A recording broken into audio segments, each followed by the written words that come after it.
We can thank God for this new day God has given us. इस नए दिन के लिए हम परमेश्वर को धन्यवाद दे सकते हैं जो उसने हमें दिया है. We can rejoice and be glad in the Lord. हम आनंद कर सकते हैं और परमेश्वर में हम मगन रह सकते हैं. In situations such as this, we should remember two things. जिन परिस्थितियों में हम हैं, इन परिस्थितियों में हमें दो बातें याद रखनी है. One thing is the Lord is in control of everything. एक तो ये है कि परमेश्वर सारे बातों के नियंत्रण में है. Bible says that the government is upon his shoulders. और परमेश्वर का वचन कहता है ये सरकार उसके कंधों पर है. Jesus said in Matthew chapter 28 verse 18, और यीशु मसीह ने कहा मत्ती 28 उसके 18 वचन में, all authority has been given to me in heaven and on earth. स्वर्ग और पृथ्वी का सारा अधिकार मुझे दिया गया है. That is, nothing happened without the Lord's knowledge. इसका मतलब प्रभु के ज्ञान के अलावा कुछ भी नहीं हो सकता. Whatever he allows in his children's lives, also in a measured way, in a controlled way, with his pre-knowledge. उसके बच्चों के जीवन में भी जो कुछ होने की वो अनुमति देता है वो उस पर नियंत्रण करके गिन के सही मात्रा में उसके ज्ञान के अनुसार होता है. And he never allows anything in our life beyond what we are able to bear. और वो कभी हमारे जीवन में ऐसे कुछ भी नहीं आने देगा जो हमारे सहने से बाहर. And with every trial, difficult time, he always provide a way of escape. और हर परीक्षा में, हर कठिन समय में वो हमेशा निकास का, उससे बच निकलने का एक मार्ग भी निकालेगा. In today's memory verse, we read that I am with you always, even to the end of the age. और आज के मेमोरी वर्स में भी हमने पढ़ा कि मैं जगत के अंत तक तुम्हारे संग हूँ. I remember some years before when I was in a difficult phase in my life. मुझे याद है कुछ साल पहले जब मैं अपने जीवन के एक कठिन दौरे से गुजर रहा था. I felt like all the people whom I valued, they rejected me. और मैंने ऐसे पाया कि जितने लोगों को मैं मूल्य देता था अपने जीवन में, उन्होंने मेरा तिरस्कार कर दिया, मेरा इनकार कर दिया. I felt like so lonely, alone in this whole world. मुझे इतना अकेला महसूस हुआ, इस पूरे जगत में मैं अकेला हूँ. So I remember one day I just prayed to the Lord, I feel so lonely. No one is around me. At least I want assurance that you are there with me today. और मुझे याद है कि एक दिन मैंने प्रार्थना की कि प्रभु मुझे इतना अकेला महसूस हो रहा है, मुझे लगता है मेरे आसपास कोई नहीं है, मुझे तेरे से एक निश्चितता चाहिए कि कम से कम तू मेरे साथ है. So I remember how the Lord comforted me. और मुझे याद है कैसे प्रभु ने मुझे सांत्वना दिया. You are just asking for just my presence in your life today. तू सिर्फ आज के लिए ही अपने जीवन में मेरी उपस्थिति मांग रहा है. So I am with you not only today. पर मैं तेरे साथ सिर्फ आज के लिए नहीं हूँ. Not only for the next week. अगले हफ्ते तक ही तेरे साथ नहीं हूँ. Not only for the next month. अगले महीने तक के लिए नहीं. Not even next year. अगले साल के लिए भी नहीं. I am there with you even to the end of the ages. पर इस संसार के अंत तक मैं तेरे साथ हूँ. So I remember, I can never forget that assurance which really lifted me up. और मुझे याद है मैं कभी उस आश्वासन को नहीं भूल सकता, उसने कैसे मुझे ऊपर उठाया. So knowing the Lord personally, his dealings in our life in a personal way is very important. और इसलिए प्रभु को व्यक्तिगत तौर पर जानना, उसके काम हमारे जीवन के अंदर उसको जानना, ये बहुत जरूरी है. The times when we feel that everything is fine, we are in a good mood and good spirits, the Lord is there with us. जिन दिनों में सब कुछ अच्छा है, हमें लगता है सब कुछ अच्छा चल रहा है, हम अच्छे मूड में हैं, उस दिन भी प्रभु हमारे साथ है. But even when we are in difficult situations, we don't feel all that good. But remember, the Lord is still there with us. पर जब हम कठिन परिस्थितियों में हैं और हमें बहुत अच्छा महसूस नहीं हो रहा, हमें याद रखना है कि तब भी परमेश्वर हमारे साथ है. In our so-called good days and so-called bad days, these are our feelings. The Lord is there still with us. हम जिनको अच्छे दिन कहते हैं या हम जिनको बुरे दिन कहते हैं, ये सिर्फ हमारी भावनाएं हैं. हर दिन प्रभु हमारे साथ है. God does not want us to live by our feelings. God wants us to live by faith. प्रभु ये नहीं चाहता कि हम हमारे भावनाओं के अनुसार जिए, पर वो चाहता है कि हम विश्वास के अनुसार जिए. My just shall live by faith, not by feelings. और वो कहता है मेरा धर्मी जन विश्वास से जीवित रहेगा, अपनी भावनाओं से नहीं। And but knowing God very intimately is very important. और इसलिए परमेश्वर को बहुत व्यक्तिगत तौर पर जानना ये बहुत जरूरी है। That is what will preserve us in difficult days. और वही हमें कठिन दिनों में हमारा रक्षण करेगा। And even things are going well, we will know that it is the presence of the Lord in my life which makes things good. और जब चीजें अच्छी भी जा रही है हमारे जीवन में, तब भी हम जानेंगे कि परमेश्वर की उपस्थिति है जो इन सारे बातों को अच्छी बनाते हैं। Then we will never boast anything in ourselves. फिर हमारे अंदर किसी भी बात का हम घमंड नहीं करेंगे। In Genesis chapter 28, उत्पत्ति की पुस्तक उसके 28 अध्याय में we read when Jacob had to run away from his home to a remote place. हम पढ़ते हैं कि याकूब को अपना घर छोड़कर एक दूर जगह भागना पड़ा। You know, he was so scared, uncertain about his future. और वो इतना डर गया था, इतना भयभीत था उसके भविष्य के विषय में। As a young man, he was compelled to leave his place for the first time and go to an unknown place. और वो एक जवान लड़का था और उसी समय उसको पहले बार अपना घर छोड़ के वो जिस जगह को नहीं जानता वहां जाना पड़ा। So on the way, he came to a place where he had to spend the night. और उस मार्ग में वो एक ऐसे जगह आया जहां उसको रात भर रुकना पड़ा। And he took one of the stones he found as a pillow and tried to sleep. और उसने वहां एक पत्थर को अपना तकिया बनाकर वो सोने की कोशिश की। And that night he had a dream. और उस रात उसने एक स्वप्न देखा। He saw a ladder which was set from earth reaching to heaven.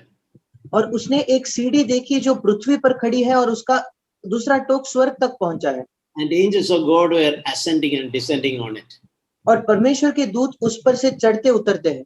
You know, it's a beautiful, memorable dream. और ये बहुत ही अद्भुत और यादगार ऐसा स्वप्न है। But this Jacob, he never knew God. पर ये जो याकूब था वो कभी परमेश्वर को नहीं जानता था। And in the dream, he felt God was speaking to him. और उस स्वप्न के द्वारा उसको लगा कि परमेश्वर उससे बात कर रहा है। That is in Genesis 28 verse 13. और ये है उत्पत्ति 28 उसका 13 वचन। The Lord is starting to communicate with Jacob, who did not knew God. और प्रभु याकूब से बात करना शुरू करता है जो याकूब परमेश्वर को नहीं जानता था। He never had a personal experience till then. क्योंकि तब तक उसको परमेश्वर का कोई भी व्यक्तिगत अनुभव नहीं था। The Lord is telling him, I am the Lord, the God of your father Abraham and the God of Isaac. और प्रभु उसको कहता है मैं यहोवा तेरा दादा अब्राहम का परमेश्वर और इसहाक का भी परमेश्वर हूँ। So the Lord who made the whole universe is coming to the level of that young man Jacob. और वो प्रभु जिसने इस पूरे विश्व को बनाया वो इस जवान लड़के याकूब के स्तर पर आता है। He never had a personal experience with the God. जिसका कभी तब तक परमेश्वर के साथ कोई व्यक्तिगत अनुभव नहीं था। He always lived under the shadow of his father and mother.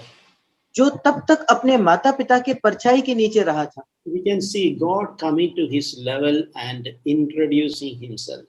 और हम देखते हैं कि परमेश्वर उसके स्तर पर आकर अपना परिचय उसको दे रहा है। So many years before, when I read this and as a young man, और कई सालों पहले जैसे मैंने इसको पढ़ा जब मैं खुद जवान था, I felt my ears filled with the tears. और मेरी आंखें आंसू से भर गए। So I said, Lord, are you so simple? और मैंने कहा प्रभु क्या तू सचमुच इतना साधारण है? Can you come to my level and speak to me like this? क्या तू मेरे स्तर पर आकर मुझसे ऐसे बात कर सकता है? Introducing yourself. Sorry, uncle? Introducing yourself. और अपना परिचय तू मुझे दे सकता है। That is how simple God is. परमेश्वर इतना साधारण है। God is so eager to introduce himself to each one of us. और परमेश्वर खुद इतनी तीव्र इच्छा रखता है कि हम में से हर एक को वो अपना परिचय दे। God is so eager that each one know him intimately and personally. और परमेश्वर की इतनी तीव्र इच्छा है कि हम में से हर कोई उसको व्यक्तिगत तौर पर और बहुत ही नजदीकी से जाने। God can even come to the level of children, however young they are, to their level, their understanding, their language, and He wanted to introduce Himself.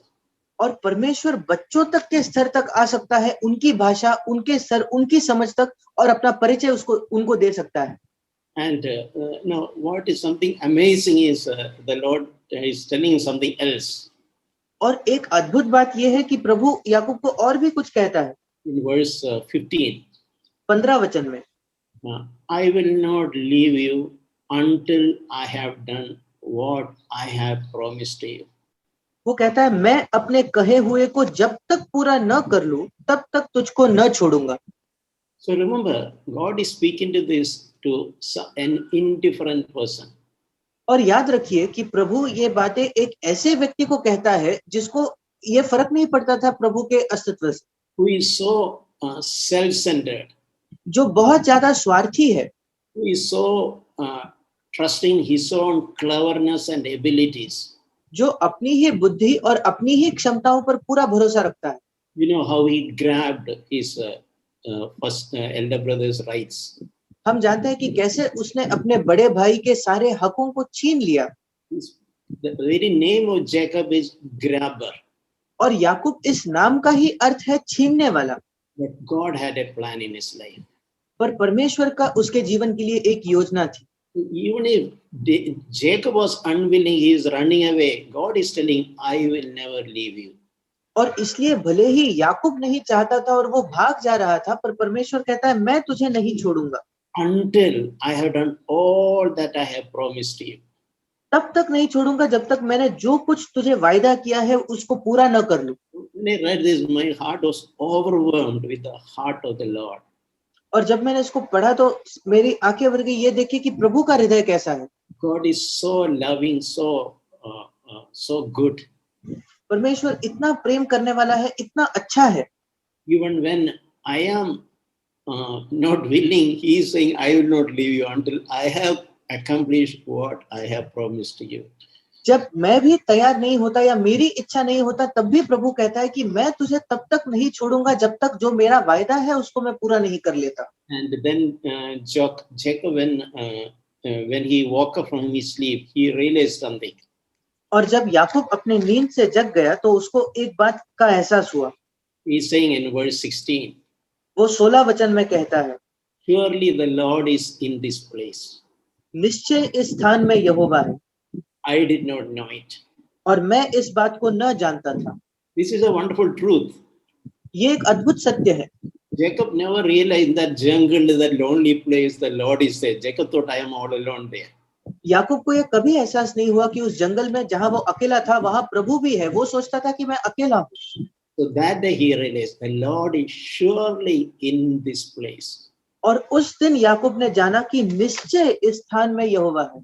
Even though I did not know it. यद्यपि मैं उस बात को नहीं जानता था. It's a great truth we should never forget. ये एक अद्भुत सत्य है जिसे हमें कभी नहीं भूलना है. The Lord is there everywhere. प्रभु हर जगह उपस्थित है. Even if we are in the middle of a jungle, the Lord is there. हम किसी जंगल के बीच में क्यों ना हो, प्रभु वहां है. Even if we are in a hospital bed, the Lord is there. हम एक अस्पताल के बिस्तर पे क्यों ना हो, वहां भी प्रभु है. Even under we are home quarantine or under treatment, remember the Lord is here. अगर हम घर में क्वारंटाइन है, ट्रीटमेंट चल रही है, तभी भी प्रभु वहां है.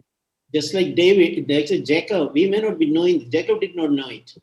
और याकूब के जैसे शायद हम भी नहीं जानेंगे क्योंकि याकूब भी नहीं जानता था इस बात.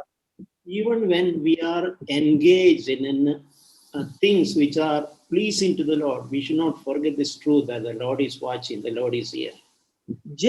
अगर हम उन बातों को कर रहे हैं जो प्रभु को प्रसन्न करती है, हमें तब भी नहीं भूलना है कि प्रभु वहां है, प्रभु हमें देख रहा है. And in verse 17, he is saying, how awesome is this place. और 17 वचन में वो कहता है, ये स्थान क्या ही भयानक है.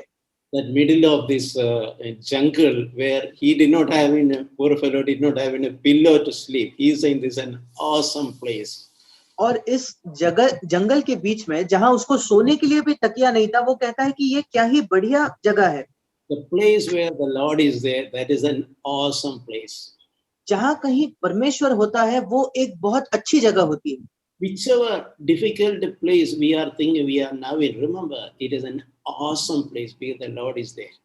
किसी भी कठिन परिस्थिति में हम आज क्यों ना हो, हमें याद रखना है कि वो एक अच्छी जगह है क्योंकि परमेश्वर वहां है। And he is also saying, this is none other than the house of God.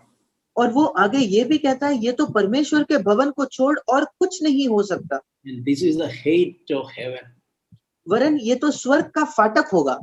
So when the place where, whichever physically it is the worst place we are in for a time, but remember that place can be like the house of God. और हम किसी भी जगह क्यों ना हो, शारीरिक तौर पर शायद वो बहुत बदतर जगह हो सकती है, पर वो परमेश्वर का घर है, परमेश्वर का भवन है। And we can experience that as the gate of heaven. और उसी जगह को हम स्वर्ग का द्वार या फाटक करके अनुभव सकते हैं। And the point here is the Lord is so eager to reveal himself to us. और यहाँ मुख्य बात यह है कि परमेश्वर खुद इतनी तीव्र इच्छा रखता है कि वो अपने आप को हम पर प्रकट करे। And in another place, Zephaniah 3:17, it says that Lord is silently planning or secretly planning in love for us. और एक और जगह पुराने नियम में हम पढ़ते हैं, जफन्याह की पुस्तक उसके 3:17 में, कि परमेश्वर शांति से बिना कुछ कहे हमारे जीवन के लिए एक योजना कर रहा है। So meaning, the Lord wanted to tell Jacob, even though you are lonely, feeling lonely and traveling away as a single man, remember, I am there with you. और प्रभु याकूब को यह कहना चाहता था, यद्यपि तू अकेला है और अपने घर से भाग रहा है, फिर भी मैं तेरे साथ हूं। And I am going to fulfill all my plans in your life. और मेरी सारी योजनाओं को मैं तेरे जीवन में पूरा करने वाला हूं। Jacob also responded in a normal human way. Lord, if you will keep me and if you provide my food and garments, then you will be my God. पर याकूब ने भी वैसे ही प्रतिक्रिया दी जैसे हम मनुष्य देते हैं। उसने कहा, यदि तू मेरे साथ रहेगा, मेरी रक्षा करेगा, मेरे खाने के लिए रोटी देगा, तो मैं तुझे तू मेरा परमेश्वर ठहरेगा। That is okay. God accept. He was a young man. He did not know God. और ये ठीक है, वो जवान था, वो परमेश्वर उसको नहीं जानता था, इसलिए परमेश्वर ने उसको स्वीकार किया। At that time, he was just aware of his food and his garments and his protection on the way.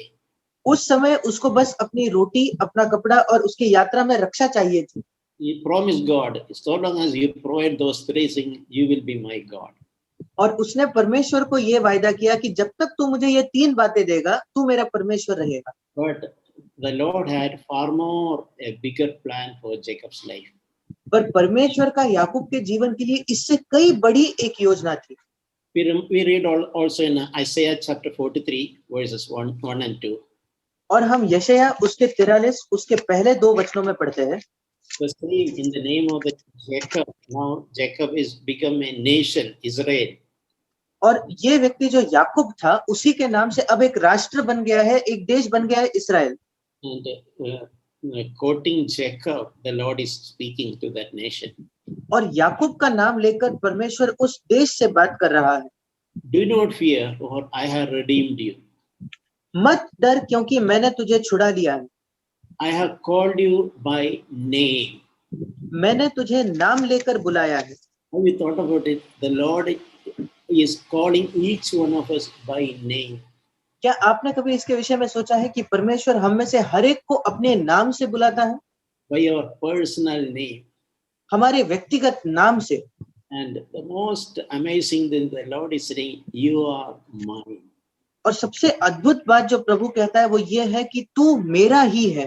I remember once when I read and meditated this, how the Lord was speaking to me. और मुझे याद है जब एक बार मैंने इस वचन को पढ़ा था और मैं उसका मनन कर रहा था, तो प्रभु ने कैसे मुझसे बातचीत। I was anxious about so many things about my life. मैं अपने जीवन की कई बातों के विषय में चिंता रख रहा था। My financial struggles. मेरी आर्थिक जो संघर्ष थे। My health. मेरा स्वास्थ्य। Concern, uncertainties about my future. और मेरे भविष्य के विषय में जो अनिश्चितता थी वो। But here the Lord is telling, Abu, you are mine. पर यहाँ प्रभु कहता है कि अबू तू मेरा ही है। Meaning, every responsibility concerning your life, it is mine, it is not yours. इसका मतलब तेरे जीवन की हर एक जिम्मेदारी मेरी है, वो तेरी नहीं है। And when you pass through the waters, I will be with you. दूसरा वचन, जब तू जल में होकर जाए तो मैं तेरे संग संग रहूंगा। Sometimes we may pass through the waters. कई बार हम जल से होकर गुजरेंगे We may fear that we may be carried away in the water. और हम शायद भय रखेंगे कि कहीं ये पानी में हम डूब के ना चले जाए, But the Lord is saying, I am with you. पर प्रभु कह रहा है कि मैं तेरे संग हूँ। This water will not overflow you. ये नदियां ये जल तुझे बाहर डुबा नहीं सकेगा। You are not going to be crushed under these problems. इस समस्याओं के नीचे तू कुचला नहीं जाएगा। When you walk through the fire, you will not be scorched. जब तू आग में चले तब तुझे आंच न लगेगी The flame will not burn you. और उसकी लौ तुझे न जला सकेगी। It's not a wonderful thing. क्या ये एक अद्भुत बात नहीं है? Sometimes God will allow us to pass through the fire. कभी कभी परमेश्वर हमें उस आग से भी जाने की अनुमति देगा, But we will not be scorched and the flame will not burn you. पर ना ही हमें कोई आंच लगेगी, ना ही उस आग की लौ हमें जला सकेगी, Because the Lord is there with us even in the middle of the fire. क्योंकि उस आग के बीच में भी प्रभु हमारे साथ है। Is that not sufficient for us? क्या ये हमारे लिए पर्याप्त नहीं है? God wants to convert every such a situation to be a testimony for His glory. परमेश्वर चाहता है कि इस हर परिस्थिति को वो अपने नाम के लिए एक गवाही के लिए उसको बदल दे। Jesus told in John chapter 7, verse 3, यीशु मसीह ने कहा याकूब 17 उसके 3 में, He said, eternal life is knowing the true God. और उसने कहा अनंत जीवन ये है कि वे तुझ एकमात्र सच्चे परमेश्वर को जाने। So that is why knowing God is so important. और इसलिए परमेश्वर को जानना इतना जरूरी है। Knowing God in the right way, that is a real eternal life. परमेश्वर को एक सही तौर पर जानना वही अनंत जीवन है। So knowing God is not a small thing. That is eternal life. और इसलिए परमेश्वर को जानना ये कोई छोटी बात नहीं है, वही तो अनंत जीवन है। When we have the Lord, we have everything. जब हमारे पास प्रभु है तो हमारे पास सब कुछ है। When we know the true God and Jesus Christ, we have everything. We have eternal. जब हम सच्चे परमेश्वर को और यीशु मसीह को जानते हैं तो हमारे पास सब कुछ है, हमारे पास अनंत जीवन है। So this is what we should pursue in our life, seeking to know God better and every day. और इसी बात का हमें अपने जीवन में खोजी बनना है कि हम परमेश्वर को जाने, उसको दिन प्रतिदिन बेहतर जाने। And God is also so eager to reveal Himself through day in and day out through practical situations in our life. और परमेश्वर खुद भी यह तीव्र चाहत रखता है कि वो हम पर अपने आप को प्रकट करे दिन प्रतिदिन हमारे दिन के परिस्थितियों में, so that we can know Him closely and intimately and personally. ताकि हम उसको नजदीकी से और बेहतर और व्यक्तिगत तौर पर जाने। So that is why in new covenant, God is no one need to teach others about God. और इसलिए नई वाचा के परिभाषा देते हुए प्रभु कहता है नई वाचा में किसी को अपने भाई को परमेश्वर के शिक्षा देने की जरूरत नहीं, Because God wants to reveal Himself to everyone in a personal way. क्योंकि परमेश्वर खुद अपने आप को हर एक व्यक्ति को प्रकट करना चाहता है व्यक्तिगत तौर पर। We can teach God's word to others, but we need not to teach God Himself. हम परमेश्वर का वचन दूसरों को सिखा सकते हैं, पर हम परमेश्वर को दूसरों को नहीं सिखा सकते। Acts chapter 27. प्रेरितों के काम उसका 27 अध्याय। I want to encourage, Bibles, there are certain events of the Bible so exciting. और मैं सबको प्रोत्साहन देना चाहता हूँ कि बाइबल की कुछ ऐसी घटनाएं हैं जो बहुत ही ज्यादा रोमांचक है। So I want to encourage everyone to read Acts chapter 27 and 28. और इसलिए मैं सबको प्रोत्साहन करना चाहता हूँ कि आप प्रेरितों के काम उसका 27 और 28 अध्याय पढ़ें। If possible, today afternoon you can read that. अगर ये संभव है तो आज दोपहर में आप इसको पढ़ सकते हो। Such an exciting story. बहुत ही एक रोमांचक ये कहानी है। So here Paul is being taken to Rome in a ship. और यहाँ पौलुस को रोम में ले जाया जा रहा है एक जहाज में, along with some other slaves or bound people like prisoners. कुछ दूसरे बंदियों के साथ। and totally 276 people were in the ship. और सब मिलाकर 276 लोग उस जहाज में थे, And the ship was caught up in a storm. और वो जो जहाज था वो एक बड़े स्टॉर्म में फंस गया, And day after day, the intensity of the storm increased. और दिन प्रतिदिन वो तूफान की तीव्रता बढ़ते गई, So a situation came, they were not recognized day and night. और ऐसी परिस्थिति आई कि दिन और रात में कोई फर्क ही नहीं रहा, वो पहचान नहीं पा रहे थे। In the middle of the ocean, they are so much tossed about in the storm, and they just don't know where they are. और समुद्र के बीच में उस तूफान, उस आंधी की वजह से इतनी वो जहाज हिल रही है, वो जान भी नहीं पा रहे थे कि वो कहाँ है। And they all lost hope of survival. और जीव बचने की सारी संभावना, सारी आशा वो खो बैठे थे, They were so certain that they are going to die. और वो बिल्कुल निश्चित थे कि उन सबकी मृत्यु हो जाएगी। And that because of discouragement, they even stopped eating food. और निराशा की वजह से उन्होंने खाना भी खाना छोड़ दिया था। They thought, anyway, we are going to die. What is the point in eating food? और उन्होंने कहा वैसे भी तो हम मरने ही वाले हैं, खाने में क्या अर्थ है। But Paul, in the middle of those people, पर पौलुस इन लोगों के बीच में he stood up वो खड़ा होता है and encouraged them. और पौलुस उनको प्रोत्साहित करता है। Acts chapter 27 verse 22. प्रेरितों के काम 27 उसका 22 वचन। I urge you to keep up your courage. परंतु अब मैं तुम्हें समझाता हूं कि ढाढ़स बांधो।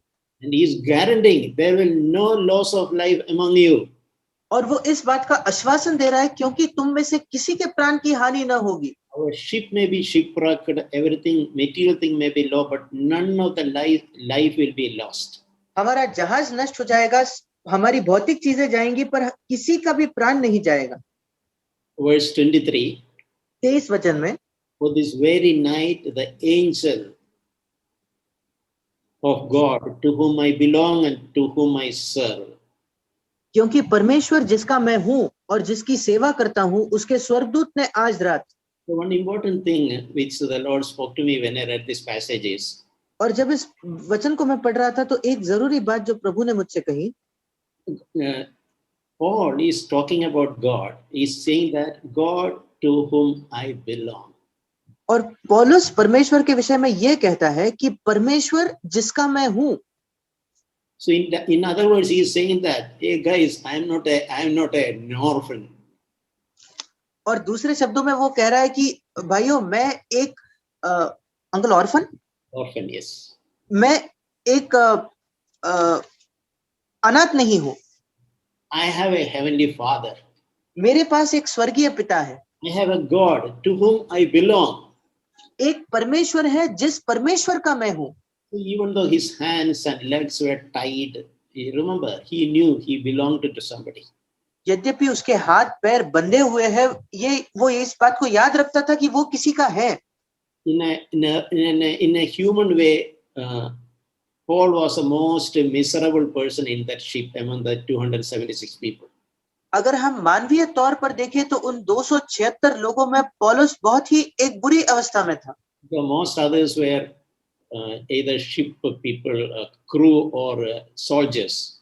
क्योंकि कई अन्य लोग जो थे या तो उस जहाज में काम करने वाले थे या तो वो सैनिक थे। Whereas Paul is a bound prisoner. पर पौलुस तो वहां एक कैदी था, बंधा हुआ। Even though his hands and legs are chained, he could say about God to whom I belong. और यद्यपि उसके हाथ और पैर बंधे हुए थे, फिर भी वो ये कह सकता था कि परमेश्वर जिसका मैं हूं। Meaning he knew God very well. इसका मतलब वो परमेश्वर को बहुत अच्छे से जानता था। Even though I am constrained now, I know I belong to the Lord. यद्यपि आज मैं बंधा हुआ हूं, फिर भी मैं जानता हूं कि मैं प्रभु का हूं। And this man is encouraging others. और ये व्यक्ति दूसरों को प्रोत्साहन दे रहा है। He is saying that do not be afraid. और वो कहता है कि डरो मत, भयभीत ना हो। Keep up your courage. अपने ढाढ़स को बांधो। Man, for I believe God, what it will turn out to be exactly as I have told. क्योंकि जैसे परमेश्वर ने मुझे कहा है, मैं विश्वास करता हूं कि जैसे मुझसे कहा गया है वैसे ही होगा। Yeah, this is a value of knowing God. और परमेश्वर को जानने का यही मूल्य है। Even in the most difficult situation, we can know that I belong to the Heavenly Father. किसी भी कठिन परिस्थिति में हम इस बात को जान सकते हैं कि मैं एक स्वर्गीय पिता का हूँ। I have committed my life to Him. मैंने अपना जीवन उसको समर्पित किया है। I belong to Him. मैं उसका हूँ। My responsibility about every aspect of my life is with Him. मेरे जीवन के हर एक पहलू की जिम्मेदारी उसके साथ है, It is whom I serve. क्योंकि वो है जिसकी मैं सेवा करता हूँ। Dear brothers and sisters, मेरे प्रिय भाई और बहनों, I want to ask each one of you. मैं आप में से हर एक को पूछना चाहता हूँ, My sincere desire, every one of you know God like Paul knew. All of us should know God like Paul knew Him. और ये मेरी ईमानदार इच्छा है कि हम में से हर एक व्यक्ति परमेश्वर को वैसे जाने जैसे पौलुस जानता था। I belong to Him. मैं उसका हूँ। And that brings unspeakable courage and a sense of security. और इस वजह से हमारे पास अवर्णित, जिसको हम वर्णन नहीं कर सकते, ऐसा हियाव और ऐसी सुरक्षा को हम महसूस करेंगे। In the middle of our problems, we ourselves will be encouraged. सारे समस्याओं के बीच में हम खुद प्रोत्साहन पाएंगे। We will also be able to encourage others. और हम ये क्षमता भी पाएंगे कि हम दूसरों को प्रोत्साहन दे पाए। Even if we are like Paul was really. और यद्यपि हमारी अवस्था पौलुस के समान ही क्यों ना हो, Such a lowly, in a humanly speaking, such a lowly, what a bound prisoner, what he can help others. और मानवीय तौर पर सोचे तो एक बंधा हुआ कैदी दूसरों की क्या ही सहायता कर सकता है। God used that man to encourage others. पर परमेश्वर ने उस मनुष्य की उपयोग किया कि वो दूसरों का प्रोत्साहन करे। In front of everybody, he took the bread, he thanked God for the food, and he started eating. और सब लोगों के सामने उसने रोटी ली, उस रोटी के लिए उसने धन्यवाद दिया और वो खाने लगा। And he again encouraged them. I encourage you to take some food, for this is for your preservation. और फिर एक बार वो सबको प्रोत्साहन देता है कि कुछ भोजन कर लो, ये तुम्हारे अच्छे के लिए है। He said, he promised, not a hair from your head will be harmed. और पौलुस 34 वचन में कहता है, क्योंकि तुम में से किसी के सिर का एक बाल भी न गिरेगा। Let's not miss the value of knowing God personally and intimately. और इसलिए परमेश्वर को व्यक्तिगत तौर पर और नजदीकी से जानने के मूल्य को हम ना खोए। If you read in the book of Philippians, अगर हम फिलिपियों की पत्री पढ़े, you can again see how Paul is pursuing to know better and better and better. हम फिर एक बार देखते हैं कैसे पौलुस दौड़ा जा रहा है परमेश्वर को और बेहतर और बेहतर और बेहतर जानने के लिए। He is saying that he had so many things if he really wanted to boast about in a human way. और अगर किसी मानवीय रूप में वो घमंड करना चाहे तो उसके पास बहुत सी चीजें थी। He was a son of he said that he is a son of a rich ship owner. और एक बहुत ही अमीर जहाज के मालिक का वो बेटा था। And he was a scholar himself. और वो खुद बड़ा ज्ञानी था। And as per the Moses law, he was perfect. और मूसा के नियम शास्त्र के अनुसार, व्यवस्था के अनुसार वो सिद्ध था। His external life was so perfect before people. और उसका बाहरी जीवन लोगों के सामने बिल्कुल सिद्ध था। But he's saying in Philippians chapter 3 verse 8. पर वो फिलिपियो 3:8 में कहता है, I count all these things to be loss in view of the surpassing value of knowing Christ Jesus my Lord. मैं अपने प्रभु मसीह यीशु की पहचान की उत्तमता के कारण सब बातों को हानि समझता हूँ। So when he understood the value of knowing Jesus Christ personally, और जब यीशु मसीह को व्यक्तिगत तौर पर जानने के मूल्य को वो समझ गया, he's saying that surpassing value, और वो कहता है उसकी उत्तमता जो बढ़ती जाती है, compared to all else is like garbage for him. उसकी तुलना में बाकी सारे चीजों मानो कूड़ा है उसके लिए। And he is saying again in verse 10, Philippians 3:10, और आगे वो फिलिपियो 3:10 में भी कहता है, that I may know him and the power of his resurrection. ताकि मैं उसको और उसके मृत्युजय की सामर्थ को जानूं। Even though Paul, we know he knew God well, but his desire is to know him still better. और यद्यपि हम जानते हैं कि पौलुस परमेश्वर को अच्छे से जानता था, फिर भी उसकी ये इच्छा है कि वो उसको और बेहतर जाने। And he's saying that I don't act that I have attained there. और वो ये भी कहता है कि मैं ऐसा नहीं सोचता कि मैंने पा लिया है, I don't pretend that I am perfect. मैं ये नहीं सोचता कि मैं सिद्ध हो चुका हूँ, I want to press on, पर मुझे आगे बढ़ते जाना है, to lay hold of what Christ has kept for me. जिसके लिए मसीह यीशु ने मुझे पकड़ा है, उसी बात को मैं भी पकड़ूं, उसके लिए मैं दौड़ा चला जाता हूँ। Saying that it is like Jesus holding his hand, he is running. This is holding and running the race. और वो ऐसा है मानो यीशु मसीह उसके हाथ को पकड़कर उस दौड़ में दौड़ रहा है। And if someone is cooperating, what will be he will also try to hold on and try to run along. और अगर कोई यीशु के साथ सहकार्य करे तो वो भी उसके हाथ पकड़कर आगे भागने की कोशिश करेगा। Yeah, that was a picture Paul was giving there. वही चित्र वहां पौलुस दे रहा था। Brother and sister, let this be the desire in our life also. भाई और बहनों, यही हमारे जीवन में इच्छा होने दे। As the Lord has called each one of us to be his children. जैसे परमेश्वर ने हम में से हर एक को बुलाया है ताकि हम उसके बच्चे कहलाएं। He is holding our hand and he is making us run like a father teaching his child to run. और वो हमारा हाथ पकड़कर हमें भागने में प्रोत्साहन कर रहा है, सहायता कर रहा है, जैसे एक पिता अपने बेटे का हाथ पकड़कर भागना सिखाता है। You often see how the child is also enjoying and child was holding the father's hand and try to run along with the father. और हम कई बार देखते हैं कि वो बच्चा कैसे उसका इतना आनंद उठाकर अपने पिता का हाथ पकड़कर वो खुद भी दौड़ने की पूरी कोशिश करता है। 2 Timothy chapter 1. दूसरा तिमोथी उसका पहला अध्याय verse 12, Paul is saying. उसका 12वां वचन पौलुस कहता है।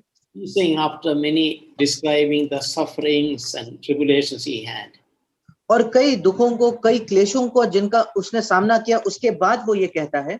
Second part of that verse. उसी वचन का दूसरा भाग, I know whom I have believed. क्यों? I know whom I have believed. क्योंकि मैं उसे जिस पर मैंने विश्वास किया है जानता हूँ। It's again expressing, pouring out, I know the Lord to whom I have believed. फिर एक बार वो कहता है, मैं उस प्रभु को जानता हूँ जिस पर मैंने विश्वास किया है। He also says, I am convinced that he is able to guard what I have entrusted him until that day. और वो ये भी कहता है, मुझे निश्चय है कि वो मेरी धरोहर को उस दिन तक रखवाली कर सकता है। Paul just dedicated his life, consecrated life. He entrusted everything concerning life to the Lord's hands. पौलुस ने अपने संपूर्ण जीवन को समर्पित कर दिया, परमेश्वर के हाथ में उसने उसको दे दिया। He is reaffirming that whatever I have committed him, he is able to preserve. और फिर एक बार उसके विश्वास की वो घोषणा करता है कि जो कुछ मैंने उसे दिया है उसकी वो रखवाली कर सकता है। I need not worry about my future, my health, or my finances, nothing, because I have committed everything to him. मुझे मेरे भविष्य, मेरे स्वास्थ्य, मेरे किसी भी आर्थिक परिस्थिति के विषय में चिंता करने की जरूरत नहीं, क्योंकि मैंने सब कुछ उसके हाथ में सौंप दिया है। He is able to guard everything what I have committed to him. वो उस हर एक बात की रखवाली कर सकता है जो मैंने उसको सौंपी है। It is like this, something we are holding on to ourselves, that is our responsibility. ये ऐसा है कि अगर किसी बात को हम पकड़े हुए हैं तो वो हमारी जिम्मेदारी। Something we have entirely committed to him, that is the Lord's responsibility. अगर हमने कोई बात पूरी तरीके से प्रभु को दे दी है तो वो प्रभु की जिम्मेदारी। He will guard it. वो उसकी रक्षा करेगा। I want to conclude by just quoting a verse from Daniel chapter 11, 32. और अंत में मैं एक वचन पढ़ना चाहता हूँ, दानियल की पुस्तक उसका 11 अध्याय और 32 वचन। This is in the context of the end times. और ये अंतिम दिनों के पृष्ठभूमि में ये वचन लिखा हुआ है। When the Antichrist is working, और जब क्रिस्त विरोधी आकर काम करता है, and he will by praising people who break covenant with God, he will try to deceive and attract people towards him. और जो लोग दुष्ट होकर उस वाचा को तोड़ेंगे उनको वो भ्रमाने की कोशिश करेगा। Those who deny godliness, he will clap his hand. It's good thing you are not a godly man. और जो कोई भक्ति के खिलाफ जाएंगे तभी वो उनकी तारीफ करेगा, सराहना करेगा, ये अच्छी बात है कि तुम भक्तिहीन हो। When people, so-called God's people, despise God's command, he will say, yes, you've done a good thing. और जब परमेश्वर के जो लोग कहलाते हैं वो परमेश्वर की आज्ञाओं के खिलाफ जाएंगे तो वो कहेगा कि हाँ ये बहुत अच्छी बात तुमने की है।